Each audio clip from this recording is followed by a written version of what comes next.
fuel and nitromethane nozzles in here, doubles everywhere. Okay, guys, I'm going to do a little interview with Ed Smith about the Arizona drag racers. It's a little piece of history here for the racers in Arizona. What is the Arizona Drag Racers Reunion? Now, we know you've been involved. What is that? That's every year we get together. It's just the old drag racers, and there's actually a drag racers Hall of Fame. Okay. And that would be some of the guys that used to race years ago and older, and some of them have gone now. But the reunion is just to get a bunch of people together and bring some of the older cars out and talk about racing, and some of the other guys even in the 50s. Okay. Got a few that was raced in the early 50s when they were younger people. And, wow. And we went, sometimes we went and before we went out in Saturdays, it's usually a Saturday, and then we go out to one of the old racetracks that used to be racing in the 40s. Oh, wow. And we had some pictures of it and the pictures of the track, and it was right out here maybe at 200th Avenue and Buckeye Road out on the west side of town years and years ago. In the country then, nobody raced around. Yeah. But we always get together every year and just get together and talk about racing and different things. And 33 Willys, it's got an Oldsmobile motor in it now. It's always had an Oldsmobile motor. Huh. It's like early Oldsmobile.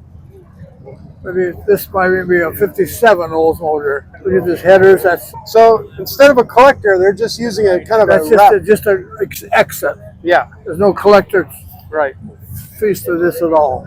This got leaf springs on both sides. Yeah, and shocks. Oh yeah. Steering. What do you think of this old Hilborn injector? It's a 2-port instead of a 4-port. Quite a shield around the drive belt here. Yeah, you have to have the shields on it. They're supposed to have it. Some of the cars do it, some of the cars don't. Fiberglass. Maybe the body.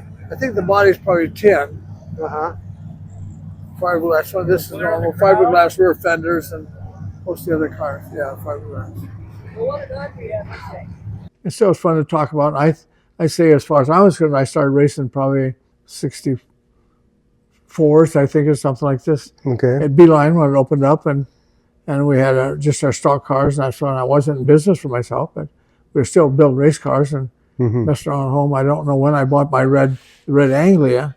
I have receipts where I bought it. I don't know what year it was, but we started racing them. Okay. And going to the track. And so this is a short wheelbase car.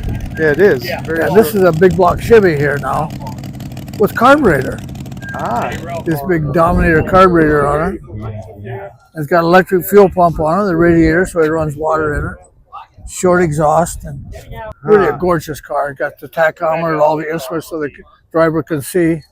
You know, it's like a racer that's been doing it. He's got on the steering wheel here a little button where he can push probably a line lock or something. It holds the tranny brake and switches and shifter between his legs there, and everything's fine. Yeah, his handbrake. No, not a foot brake because it's handbrake. Gas pedal. Yeah, it's a nice car. Nice car. Yeah, really pretty car. And the light front wheels again. And is the fuel tank up front? Yes. Yeah. The spring car. Sometimes they don't have springs on them. They have solid suspension on them. Okay. That car would have been a solid suspension car. Huh. I know it's gonna be worse. The ramp on an open trail. This is a early car, so it looks like a Ford front axle with the same things that we have. Steering on the side, just like our T-bucket. So this whole arrangement is just like a T-bucket that we drive on the street. Right. But since the old people get together, and I really enjoy them, and they bring their cars out. Yeah. And the late model cars and some of the early Cacklefest cars or Chryslers, the cars been raced, and they put them back to the original where they were originally when they raced them back in the 70s, and painted up and different things. And actually, it's a short dragster. And this happens to be looks like a small block Chevy, and with this blower on it, and probably nitrous oxide. This is nitrous oxide here. He's got a extra thing there. Oil pressure gauge for the driver to see. There's this fuel pumps and blowers and stuff like this. There's the fuel pump. Oh, there's a fuel pump. Yeah, and the breathers on the tanks. This is a breather from the engine breather here. It goes into a tank. It breathes it out so it don't spill it out in the streets like the breather. But these engines get a lot of pressure in the crankcase. It comes out through the valve covers. Little light wheels on there, really light. They're spindle mount wheels even. They're not direct mount. It's got lug nuts on them. No front brakes, of course, and light steering. Big fat tires on it and stuff in the wing.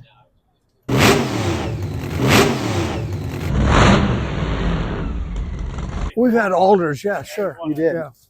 Nothing. We didn't have anything this big. Okay. And he goes, get in this way. I couldn't get in the way he said. I had to get in my own way. Enjoy, start them up and run them. It's really interesting, yeah. Okay, we're at the Arizona Drag Racers reunion, and they have a bunch of vintage race cars. It's like that motor setting right behind you. Yeah. That would be in a Cacklefest car with maybe injectors on it or something. Okay. Depends what fuel you'd use in it. But they just put it back there. There's sometimes there's no, maybe they might have, I don't know if they can drive the car or not, but they just start it up with the original car and fire them up like they did before with a hand starter and run on gasoline, start them on gasoline or alcohol. Okay. And they run it up, warm it up a little bit, and then turn it over to nitromethane, maybe a certain percentage, maybe 15, 20% or something like this, and it barks like it did before. So different fuels have a different loudness factor. Yeah, when they turn them over into nitromethane, that's when they start coming apart. Not necessarily coming apart, but they bang each piston loud. is really loud.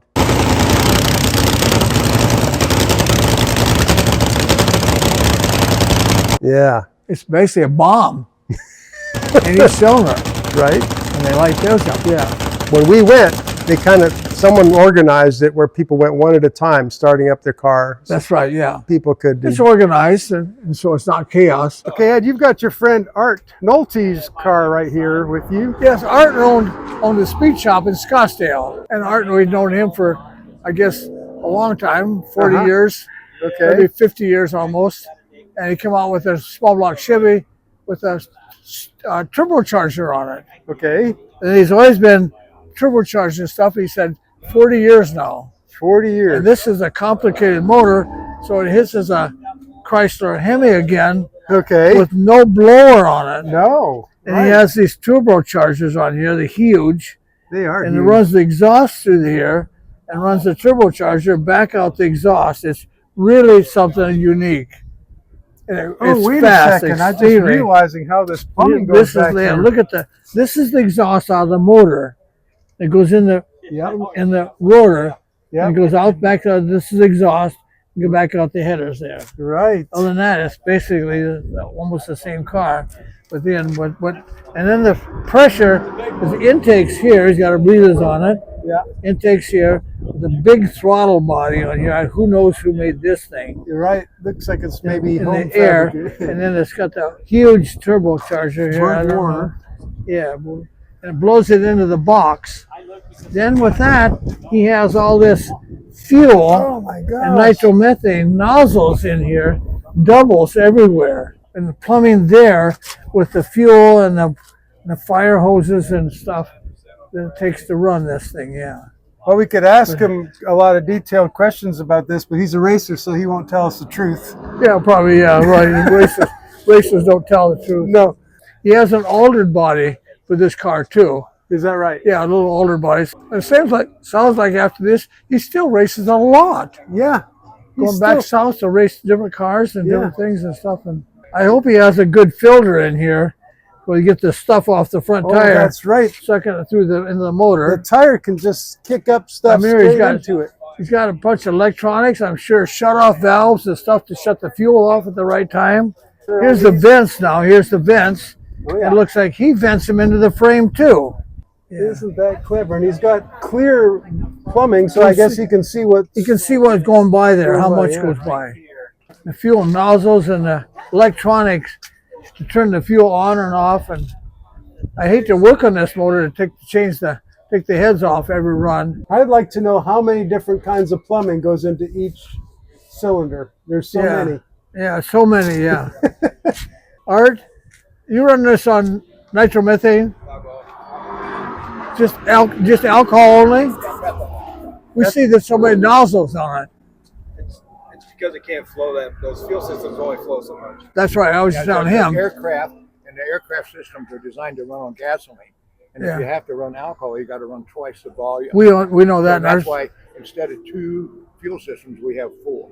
You have 4. Because the aircraft systems won't flow as much alcohol as what we need. Right. Yeah. So we just add extra systems. Yeah. That's some beautiful TIG welding there, isn't it? Absolutely. It's a big family. Yeah. I said the other day, and I got an award, a pioneering award Yeah. for 2025, and that's a pioneering award. It's like an older guy, probably one of the older guys that was there. Yeah. And I've been racing all those years, and the things that we did from our transmissions and the fuel systems and the things that we made that nobody else ever had. Yeah. And we've always had that little junior fuel car. Ray Carter is my friend for 65 years. Wow. And changed that all the time and things like this. And it's just together, but it's a drag race family. Yeah. It's not one person or anything. It's the whole bunch of us. Right. Nobody knew what the other guy was going to race the next week. Uh-huh. Because you could, if you got beat, you had to figure out how to beat the other guy. Yeah. It's just to be in a competitive edge on, Yeah. be in a competitive life. Yeah. You got to keep ahead of everybody else, or you're not doing so well, I guess. But we changed classes and changed weights in them and changed the engines in the cars and stuff just to be competitive next Friday or Saturday night. Yes. How do you keep up a pace of making all those changes every week after week after week? That's amazing. Well, if you were a winner, you didn't change anything. Okay. Yeah, right, yeah. We just maintained it. Mm-hmm. It was a maintenance for all week. Yeah. Make sure everything's okay. And you did change things, gear ratios, and you're always working on your car. Everybody's a drag racer, always working on a car all the time. Yeah. It's always, you have a little bit of tinkeritis going on Yeah, there. you little tinkeritis, yeah. Change the carburetors and change different things and change the camshaft and change the whole motor. It seems like when they're shutting the engines down, they're actually pouring something down the throat of the carburetors. Well, there's sometimes on a fuel car, you don't want to just shut it off. And you actually put some alcohol back in to slow it down a little bit from the nitro and clean the engine. Oh. Clean that nitro stuff out of it. You don't want to be in there. Sometimes that eats up the hoses and stuff. Okay. Some of that fuel stuff, I don't know what they got mixed, who knows. Yeah. And then it would do some destruction if you ran it lean. You shut it off and run lean. Okay. It might gall the pistons up and gall the blower up and things like this. So you put some alcohol in it, lubrication, and or gasoline. It's got good lube in it and a mixture or whatever. And when you shut it off, it leans out and it kind of revs up a little bit. When it leans out, that's what an engine does. But it leans out, it'll rev up a little bit. I see. You rev up and it shuts off then. Okay. That's an easy way to shut it off without hurting anything. Okay. Now, So I hadn't heard about nitro being dirty, so it's a dirty fuel compared to alcohol? Well, it would be dirty as far as not necessarily contamination, but the parts of it that would explode. Okay. It was the molecules that actually make nitromethane burn. Yeah, so byproducts, I guess. Byproducts, yeah. It's not dirty as far as dirty or sticky or anything like that. If you keep shutting it off on nitromethane, it would probably gall the valves and everything else. Okay. Because they're still going up and down without lubrication. I see. Yeah, lubricate that stuff right up till it quits running, quits turning, quits rotating. Okay. Yeah, that's all. So you're taking good care of your engine when you're doing that. But yeah.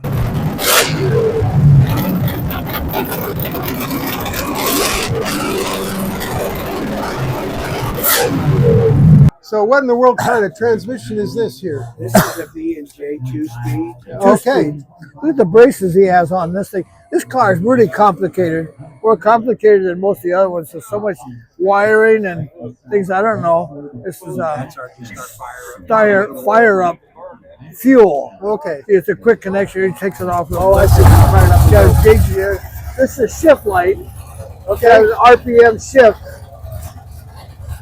And it's pretty complicated with everything is. Gas pedal and with everything else. And so yeah. Look at all the wire and stuff.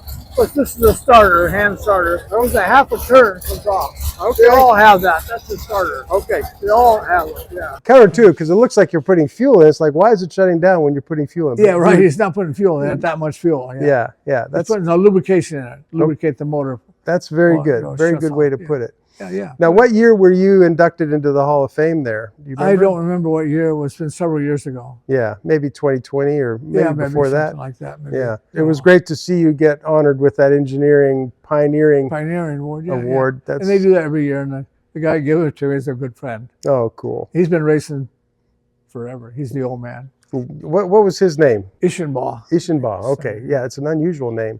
Yes, Yeah. And it was Steiner and Eshenbaugh. Oh, that's It right. was a team, and the other guy was a huge guy, maybe 350 pounds, Okay. and they were racing a top fuel car with this motor in it, and he still races that. See, this is the old man's car, like this. See the Steiner and Eshenbaugh? Right. That was the old man we talked to, the Steiner. Right. In 1961. 1961. Yeah. Wow. Pretty simple old frame. Not much safety to it. No, not much. Small tires too. This would be a 392 Chrysler too. With the old blower like that one I have in the shop. Yeah. Yeah. Right. Yeah. He has this has got a spring in the front now, and these are some shock absorbers. Oh, those knee shocks. Yeah, Whatever they call and them. they're just friction, right? Boy, you tighten them up, the shock would be. Basically, 1961. This is what they put together. Yeah. The longer the wheelbase, the straighter it will go. It's like an arrow. A short arrow will go crooked everywhere. And the longer it is, then the straighter it goes. That's got a huge motor on it there. And this is fire bottles here. This is in case of fire. So it's got fire suppression built into He's it. got a cable hooked to there, Yep. and that will fit the fire thing. So if you catch on fire, it'll put the fire out. But sometimes these things, if they catch on fire, maybe it blows a crankshaft or piston out of it. It blows the top of the head on and off and put the valve cover. Okay. And it's high speed. There's a lot of pressure in the engine. Yeah. And here comes this nitrous oxide. It gets blow by, the fuel will go by the rings, and so the oil is all the oil is diluted with fuel. Oh. So now you knock a hole in the oil pan. Now you got the oil diluted with fuel and That'll catches the catch fire. fire, That's yeah. a big ball of fire. This is an older car. This is his breathers. Here, this breather pipe's the same thing. Here, see, that's a breather pipe. Yeah. And it's just Yeah. It looks like venting down. it looks like he's going to put it in the frame rail. Yeah. He puts it right in the frame rail. So the frame rail is hollow back there somewhere. So his breather system is going to go in the frame rail and come out the back of the car somewhere. This is a fairly old car here. Of course, he's got all kinds of things in here. Probably a transmission, maybe. These may be switches here that pushes it for a shift. It may shift one time. Usually they do. Okay. This is a late model Chrysler motor. Now this looks like an 871 blower. See how long it is? It's much longer than all the rest of them. Yeah. See, it's this long. Right. There's this fuel lines here. He may have 2 or 3 places he puts fuel in this motor. One right here, Okay. One Yeah, right I here. see that. and then one up in here in the injectors here. See, right here's another. See, he's putting fuel right in the top of the engine. See, right there, Wow. So he's putting fuel in 2 places on the motor, Right. and possibly one at lower speeds RPM, and higher speeds he injects more fuel into it. I'm not familiar with that at all, but But that's it's a chance, a possibility. Yeah, Huh? yeah. It's got so much plumbing on these things, and here's sensors in the exhaust to see if it's lean or not. Yeah. Yeah. You've got these caps on here, so when he shuts it off, these things just lift off of here, Okay. and then he shuts it off, and goes down and returns. So these tires are sticky, Yeah. so pick up a rock or something and go right in the pipe. Oh, wow. Yeah, the stones will go right in the pipe. If they go fast enough, they go in the pipe and go in the engine. You wonder, well, how come they got stones, rocks, and top the piston? Right. That's how. But each run, he's going to tear that motor apart. After every run. Every run, you got to take it apart and look at it. You can't take a chance that might be okay to make one more. Chuck Neal and Rick White. It was Okay. originally their car. They ran it as an 8-fuel dragster in the 8 fuel, not a with a blown big block Chevy in it. It had a Chevy in it until about 4 weeks ago. Oh, and okay. I ran it that way. I run it in the 7.0 Pro. Okay. And, so I've been. So that's not it's not top fuel. No. It's the Pro. Yeah. Yeah. So this is the heritage races. Yeah. And then and heritage means it's an older car, not a brand new car. Right. Okay. Yeah, it's an older car. So they end up. Some of our junior fuel cars we run in a heritage series. Yes. Okay. Yeah. So it used to be a bigger car, and it's kind of outdated. The frame, maybe some other things on it, and the gear ratios and things are outdated. So they put them in a heritage So they have series. a class for that. That's right. Yeah, class for the For antiques. old guys. Yeah, old So guys. it's old guys can go racing. Yeah. I mean, to run it in the top dragster class, I'd have to put an automatic in it, and I refuse. It's got a B&J 3-speed. Oh, it's got a 3-speed. Yeah. That's what I say. That's what those knobs are for? Yeah. Oh, yeah, there's the transmission. Okay. We don't want you to tear the car apart. Oh, you're right. I've had it on and off once today. Yeah, see. It's got a clutch. It's got triple disc clutch probably in it, and a transmission, and a reverser, Okay. and like a 9-inch rear end. Wow. That rear, Plus, you're it's just, aluminum housing rear end, yeah. and that's those ones. I hope it's a rear end. I would think so. It's Just right by the no. wheels. What we're talking about, there's make some third members that go in a 9-inch housing that puts the pinion angle straight on. Yeah. So Is you that don't right? have that lower pinion angle like a 9-inch Ford, which we don't do. We are discouraged to using that. I see. It takes so much horsepower to pull a 9-inch rear end. Yep. So this is actually a 9.5 Yeah. Is it? in, Okay. in a 9-inch housing set. You can Yeah, do that. see. It's got a 430 gear in it. Oh, okay. Like, what are your times on a thing like this? I've been as quick as 702 at 199 miles an hour Yeah. here. Wow. Without the other engine. With this engine, the last time this engine got ran about 18, 19 years ago, it went 564 at like 230 or 248, 50 miles an hour with a screw blower on it. He has this fuel tank here up in front for weight. So don't do a wheel stand. Yeah, okay. Yeah. In addition to the leverage of how long it is, he Yes. still puts weight on the Still front. puts weight on the front. Yeah. Wow. He has a little spoiler on the front too. Yeah. High speeds keeps the front end down. Because this thing's got enough traction, it can do a wheel stand halfway down the track. Whoa. Yeah. Yeah. Up at the starting line when they're all it's revving up and starting to stage them and actually two of them leave the starting line. Yeah. It shakes the whole area.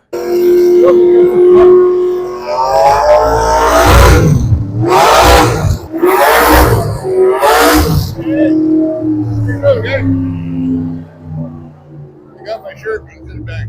Yeah, they are loud. Or an older one. Oh, did you? Okay. No, they're racing four lanes at one time. I was right next to one of those Hemis with the short little pipes coming out. Yeah. And I was not ready for the wind, the amount Exhaust. of movement of air. Absolutely. It was so much wind coming out of those pipes. It was unbelievable. Air, yeah, exhaust coming out. Yeah. And actually, that wind force pushes the car down to the ground. Does it really affect Oh, that? it's a big deal. If you lose one pipe, the car may go crooked. One pipe, if you got dead cylinder, Wow. the car will actually go crooked. So when they have those pipes curled up a Turned certain up. There's angle, a reason for that. it's not by accident, not for No. looks. No, it's not for looks.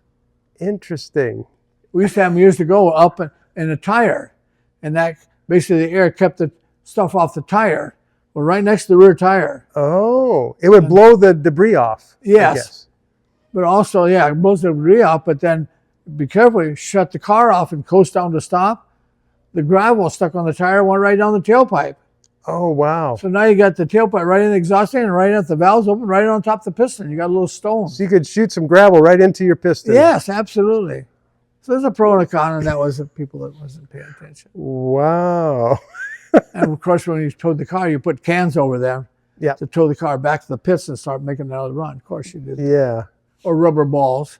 Put Uh-huh. rubber balls in it right away. Yeah. And I've seen balls in the intake horns too. Intake, same way. Yeah. This is an injected car now. Small injectors. A Chrysler again. Uh-huh. But it only has 8 spark plugs, 8 not dual heads, dual spark plugs heads on it. Now again, I'm So I noticing think they've this- got fuel going in here and here. And there, again. yes, that's right, yeah. Huh. Isn't that It's a pretty simple car here with the throttle linkage and the magneto with it. Instead of having two magnetos with the two spark plugs, there's one. Uh-huh. Simple blower fuel line going up the tank. You see here the tank now, it's got a funnel in the back to force that fuel, even the last drop, to go right in the fuel line. Oh, really? Yeah. And these are fire bottles again. There's the ignition. So it's fairly simple car. Look at the light wheels. They look great too, don't they? Again, this suspension is built right in the frame, solid. Solid There's suspension. no spring to it. And this guy's been around many years ago. They raced this car, I think, in that Heritage Series, maybe too. So when it says AAFA, Yes, fuel older, yeah. And it's not nitromethane, yeah. Little wheelie bar going on here so you don't do a wheel stand. it's great to have someone like you that knows not just Yeah. that it happens, but why it happens. Yeah, right. Makes sense. Yeah. That's good. Well, thank you, Ed. It's a pleasure to bring some of that event to share with you all. So thank you. Yeah, it's fun. Thanks for joining us. I really appreciate each and every one of you that watch our videos and make some comments. Don't forget to ask some questions. Might be good. Thanks.